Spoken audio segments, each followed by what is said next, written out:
Hello everyone.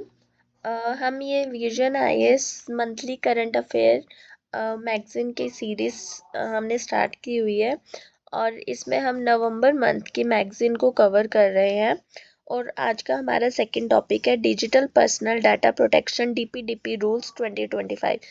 Okay, first of all इस series का purpose क्या है? इस सीरीज का पर्पस ये है कि जो हमारा टॉपिक होता है उसको एक सिंपल और आसान सी भाषा में कवर किया जाए, नॉर्मल हिंदी, ताकि सबको समझ आ सके। ठीक है, कुछ पॉइंट्स ऐसे होते हैं जो स्टूडेंट्स को समझ नहीं आते, तो इसका पर्पस ये है कि हम सारे पूरे टॉपिक को एक आसान तरीके से समझ सकें। ओके, टॉपिक स्टार्ट करते हैं। First, digital personal data protection DPDP rules 2025। अब ये न्यूज़ में क्यों है? क्योंकि जो गवर्नमेंट ऑफ इंडिया है notified the digital protection data digital personal data protection DPDP rules 2025। Bharat सरकार ने डीपीडीपी रूल्स 2025 को अधिसूचित किया। अधिसूचित मीन्स नोटिफाई किया है। इसका मतलब क्या है? सरकार ने ये आधिकारिक तौर पे ये जो नियम है इनको लागू कर दिया है। ठीक है, अब हम देखते हैं डीपीडीपी रूल्स 2025 एग्जैक्टली है क्या। Marks the full operationalisation of DPDP act 2023। इसका मतलब क्या है कि जो हमारा डीपीडीपी एक्ट 2023 है ये पूरी तरह से लागू हो गया है। और ये किस मिनिस्ट्री के अंडर आता है? Ministry of electronics and information technology. Okay, अब इम्प्लीमेंटेशन की टाइमलाइन क्या है? 18 months faced compliance period.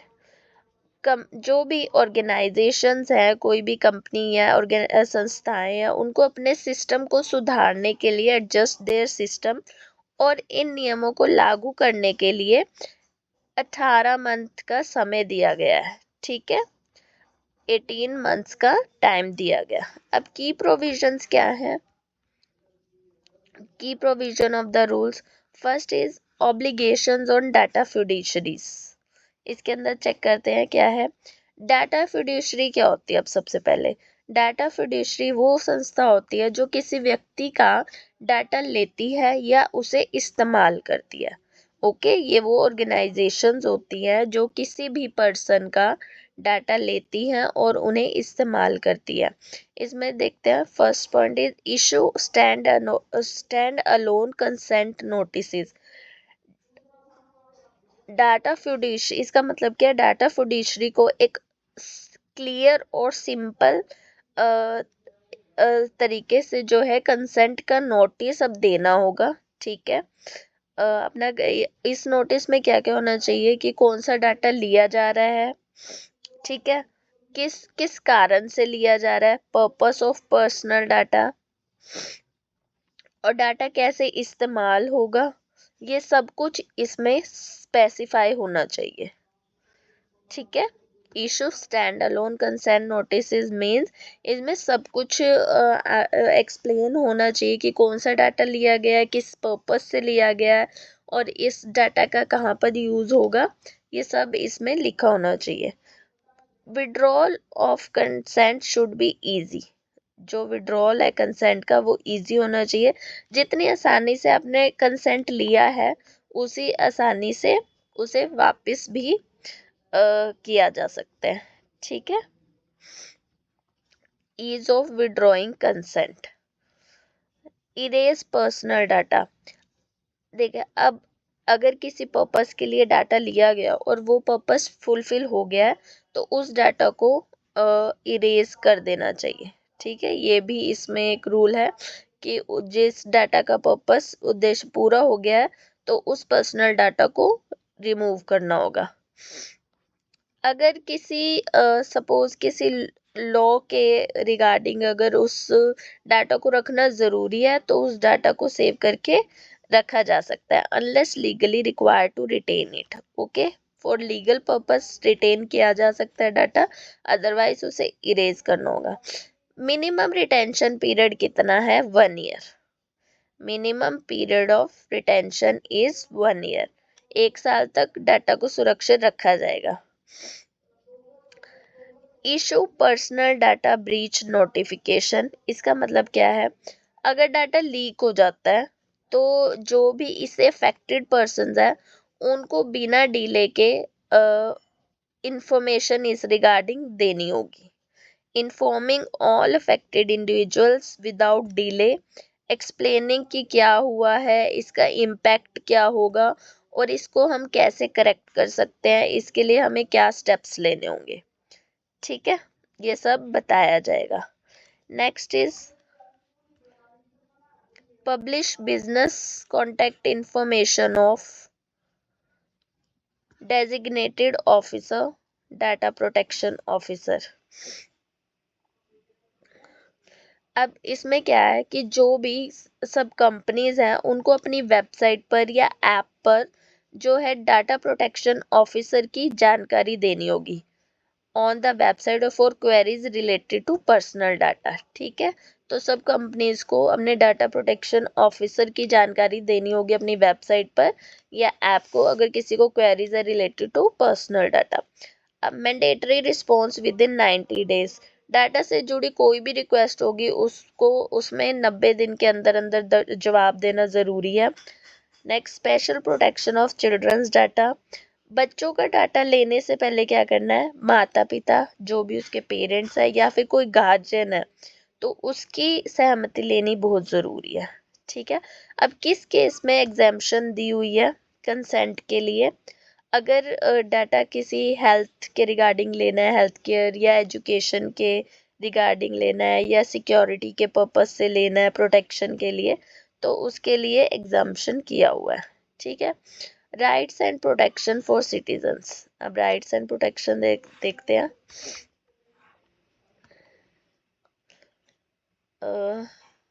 First is right to nominate another person. इसमें क्या है, कोई पर्सन किसी और को अपने डाटा के जो उसके राइट्स हैं उसके लिए किसी और पर्सन को नॉमिनेट कर सकता है। ठीक है, next is right to give और रिफ्यूज कंसेंट। पर्सन है जो वो कभी भी अपना कंसेंट दे सकता है या वापस भी ले सकता है। Right to know how personal data is used. Person का यह जान सकता है कि उसका डाटा क्यों और कैसे इस्तेमाल किया जाएगा या किया गया है। Right to access personal data, जो भी पर्सन है वो अपने डाटा को देख सकता है जो कि कहीं पर भी किसी भी ऑर्गेनाइजेशन के पास है, held by data fiduciary. Right to correct and update personal data, गलत डाटा को सही करवाया जा सकता है, करेक्ट और अपडेट किया जा सकता है। Right to erase personal data, ज़रूरत ना होने पर डाटा को हटवाया भी जा सकता है। ओके, ये राइट्स हैं सिटीजन्स के, rights and protection for citizen. Next is data protection board of India, DPBI। इसमें क्या होगा, 4 मेंबर्स का ये बोर्ड होगा। अब इसमें लोग क्या कर सकते हैं, ऑनलाइन पोर्टल या मोबाइल एप्लीकेशन से कोई भी उनकी शिकायत है वो दर्ज करवा सकते हैं, कंप्लेंट्स कर सकते हैं और उन्हें ट्रैक कर सकते हैं। अपील्स कहाँ पर उनकी सुनवाई होगी, to be heard by telecom dispute settlement and appellate tribunal, TDSAT।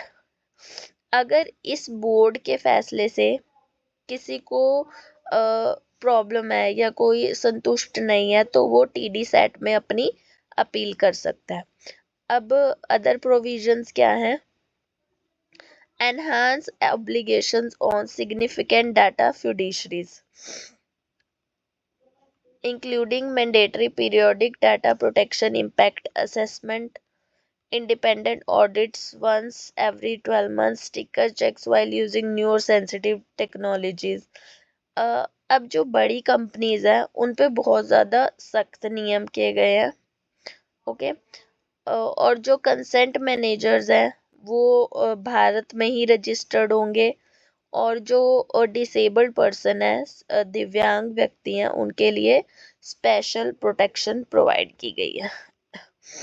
Okay, next देखते हैं। अब हम देखते हैं DPDP एक्ट क्या है।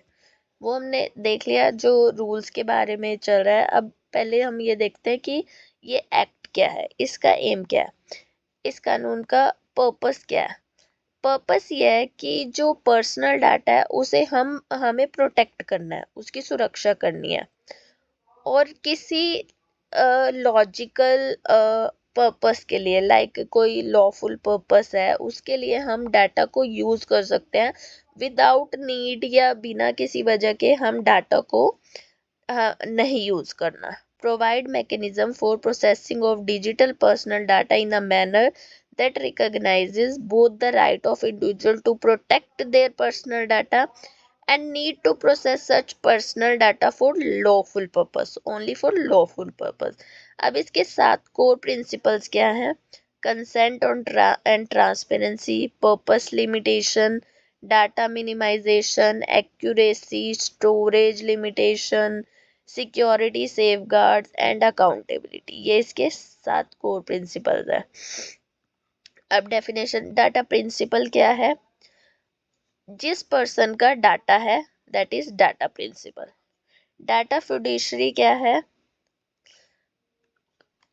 कोई भी पर्सन, कंपनी या गवर्नमेंट एंटिटी जो उस डाटा को प्रोसेस करती है, that is data fiduciary. Consent manager क्या है? Entity registered with data protection board of India. जो भी ऑर्गेनाइजेशन है जो रजिस्टर्ड है डीपीबीआई के साथ, दैट इज कंसेंट मैनेजर. जो क्या किस चीज में हेल्प करती है? कंसेंट को देने या वापस लेने में. एप्लीकेबिलिटी क्या है? जो है processing of digital personal data with in India, और क्या कर सकते हैं? Processing outside India if offering good services in India. तो एप्लीकेबिलिटी क्या है? भारत के अंदर डिजिटल डाटा प्रोसेसिंग होना, और भारत के बाहर से भारत में जो भी गुड्स एंड सर्विसेज ऑफर कर रहे हैं वहाँ पर भी ये लागू.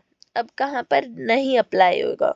फॉर पर्सनल यूज डाटा, किसी पर्सनल यूज के लिए, और या फिर पब्लिकली अवेलेबल डाटा, वहां पर भी ये यूज नहीं होगा. कंसेंट रिक्वायरमेंट्स कहाँ का है? Personal data processed only for lawful purposes with data principles consent. सिर्फ लॉफुल पर्पसेस के लिए प्रोसेस होगा डाटा, और कंसेंट हमारे पास होगा डाटा प्रिंसिपल का. और किस चीज के लिए हमें कंसेंट की जरूरत नहीं है? गवर्नमेंट बेनिफिट्स या सर्विसेज के लिए, या फिर मेडिकल इमरजेंसीज, इन दो के लिए हमें कंसेंट की ज़रूरत नहीं है. Next, data protection board of India DP monitor compliance. अब ये क्या करेगा? इसके लागू होने के बारे में चेक करेगा और पेनल्टीज इम्पोज कर सकता है डीपीबीआई. अब पेनल्टीज क्या क्या है? अप टू 250 करोड़ अगर सुरक्षा में कमी है. Failure to maintain reasonable security safeguards. अगर डाटा को प्रोटेक्ट नहीं किया गया तो 250 करोड़ तक, up to 200 crore.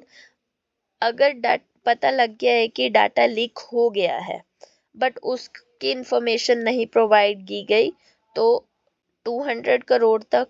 Up to 50 crore अगर किसी भी तरह का अदर वायलेशन होता है तो. ठीक है. अब आरटीआई एक्ट में रिवीजन या बदलाव हुआ है. अब जो भी पर्सनल इंफॉर्मेशन होगी उसे आरटीआई एक्ट से बाहर रखा गया. ठीक है. नीड क्यों है डिजिटल डाटा प्रोटेक्शन की? फॉर इंडिविजुअल प्राइवेसी की प्रोटेक्शन के लिए. Prevention of data misuse and exploitation, data चोरी को रोकने के लिए. Cyber security and national security के लिए. Building trust in digital economy, digital जो अर्थव्यवस्था है उसमें भरोसा लोगों को दिलाने के लिए. और जो वल्नरेबल ग्रुप्स होते हैं हमारे, जैसे बुजुर्ग हैं, बच्चे हैं, विमेन, उनकी सेफ्टी के लिए. और एथिकल यूज हो, जो भी नई टेक्नोलॉजीज आ रही है उनका एथिकल यूज हो, इसलिए. अब क्रिटिसिज्म क्या है DPDP rules and DPDP act का? इसमें क्या है? गवर्नमेंट को जो है ज्यादा छूट दी गई है. ठीक है.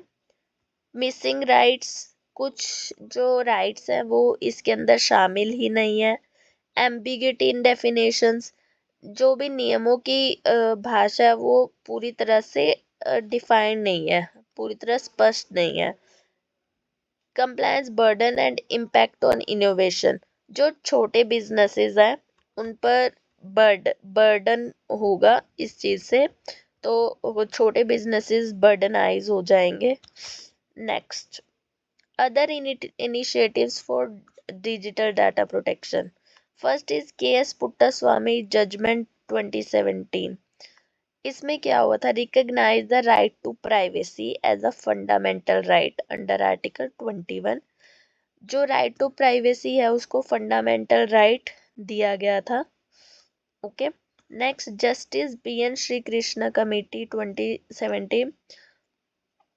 इसमें क्या किया गया था? Examine data protection issue and recommended a comprehensive law. इसमें इन्होंने क्या रिकमेंड किया था कि हमारे पास एक कानून होना चाहिए डाटा प्रोटेक्शन के लिए। Digital information security in health care act DISHA, इसमें क्या है? Framework for health care data, जो हेल्थ केयर के हमारा स्वास्थ्य का जो डाटा है उसकी प्रोटेक्शन के लिए फ्रेमवर्क प्रोवाइड किया गया था। Last, computer emergency response team India CERTN, इसमें क्या प्रोवाइड किया गया था? जो भी हमारे अगर कोई डाटा लीक की रिपोर्ट होती है उसे उसकी जो रिपोर्ट है विद इन 6 आवर्स देनी होगी। Reporting incidents of data breach with in 6 hours, 6 घंटे के अंदर अंदर डाटा लीक की रिपोर्ट देनी होगी। अब कंक्लूजन क्या है? DPDP act and DPDP rules जो है एक मेजर स्टेप है towards trustworthy and future ready digital environment in India. Okay, ये एक बहुत बड़ा स्टेप है जो कि क्या करता है? Trustworthy future ready digital environment in India. They clarify how personal data, ये रूल्स क्या क्लैरिफाई करते हैं कि हमारा जो पर्सनल डाटा है वो कैसे हैंडल होना चाहिए, कैसे ये सबके जो राइट्स हैं उसको स्ट्रेंथन करता है, और क्लियर रिस्पॉन्सिबिलिटी, हर ऑर्गेनाइजेशन को डिफाइन किया गया है कि किसकी क्या रिस्पॉन्सिबिलिटीज है। तो एक ये अच्छा स्टेप है डाटा प्रोटेक्शन को लेकर। तो आज हमारा सेकंड टॉपिक यहाँ पे ख़त्म होता है। कल हम अपना थर्ड टॉपिक कंटिन्यू करेंगे। Thank you so much.